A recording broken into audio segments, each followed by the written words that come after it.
So today we are back with another video. This is kind of just an update video on the Parasite pool that we are mining to. So I think we had a video just talking about how to set it up, but we've kind of left all of our miners on here. So today is just a quick little update video on it, just because I thought I'd let you guys know how the mining has been going. And since we've been away, there has been pre-recorded videos, but those were pre-recorded obviously. And we do have a difficulty drop that is happening very soon on the Bitcoin network. So in the previous video that we were doing on this, we were just talking about how to set it up, but we kind of just left the rigs on because we went away, and that was around 19 days ago. So we've been away for quite a while, and we have all the stats here. So one thing I want to note as well, I don't think we're in the user boards or the highest difficulty at all.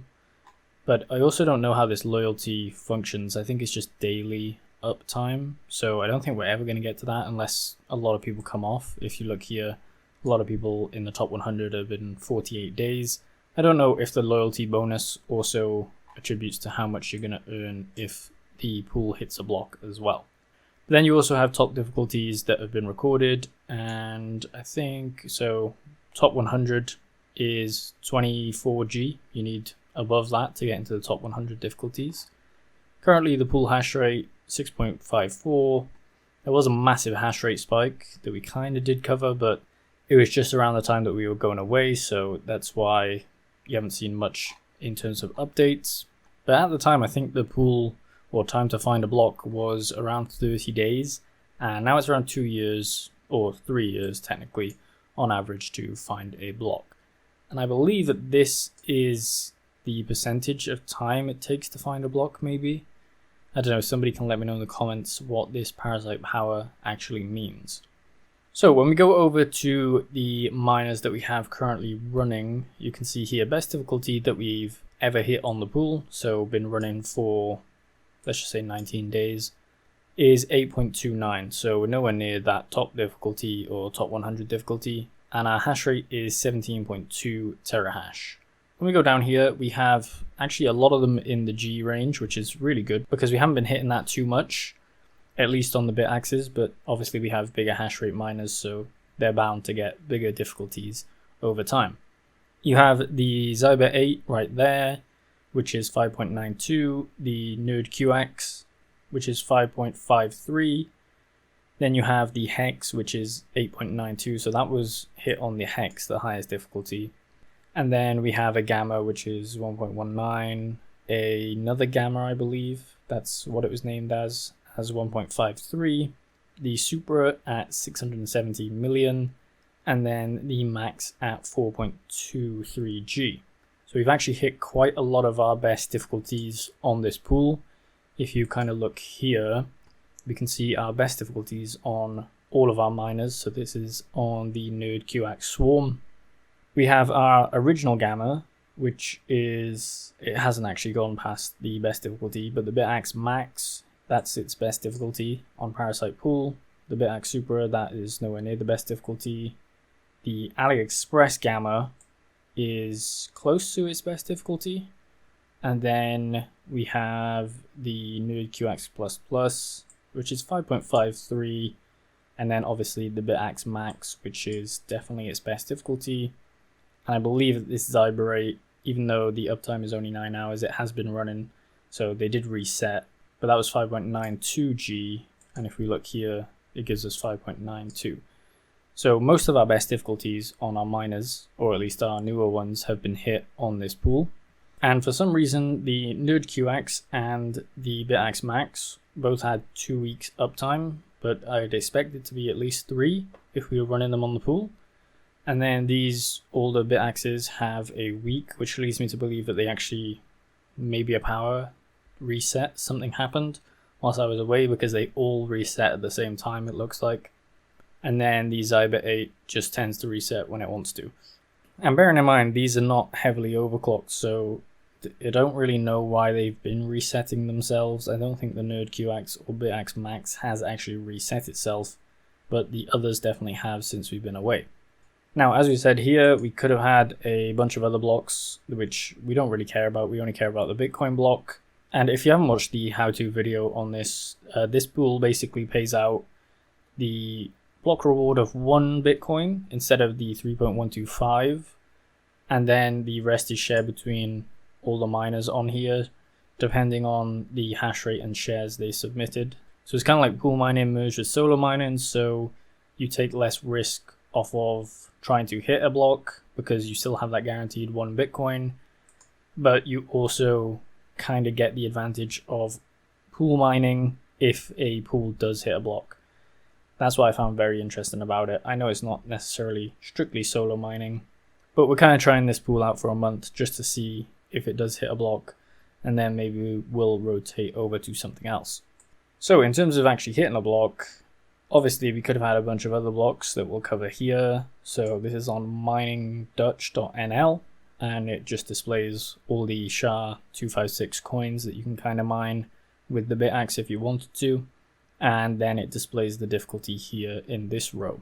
So with the best difficulty of 8.29, I think you would have hit a fractal Bitcoin block, which I don't know how much that actually goes for these days, but I'm sure it's not actually that much. A bunch of other blocks like Bitcoin Classic Peer Coin, MVC, Digibyte, something like that. So those ones there. And then I don't think we would have hit any of these, so it doesn't really matter. But obviously we're chasing a Bitcoin block, so it doesn't really matter if we've actually hit any of these blocks. But one thing that I want to know about bitaxe mining is I don't think it shows you a regular amount of shares hit. So you can't go in and see all of the shares hit and then look for difficulty, if that makes sense. Like you can't go into the logs of the bitaxe gamma and then search for what our best difficulties are, like ranked, and then it would give you a figure of how much of certain blocks you would have hit. For example, Digibyte is 805 million, but we could have hit 805 million a load of times on these ones, but it's only displaying as 8.29G as our best difficulty basically. So definitely be interesting to see kind of how much shares you're submitting at certain difficulties. For example, even if the Zyber, or we could actually see an example here. So the bitaxe gamma AliExpress, whatever, is a best difficulty of 1.21, but in this session we've also hit 1.19. So just a list of best difficulties that the actual miner has hit, and then listed out to see, you know, kind of how much difficulties and how frequently you're actually hitting those difficulties on these different miners. I don't really think that anyone's going to make that as an update, but it'd be interesting to see kind of what you're hitting over time, at least in just, I don't know, even a simple table format of like 1 to 100. Kind of like you see on this pool, where you have highest difficulties, but for your miner, so highest shares that you've actually submitted to different pools.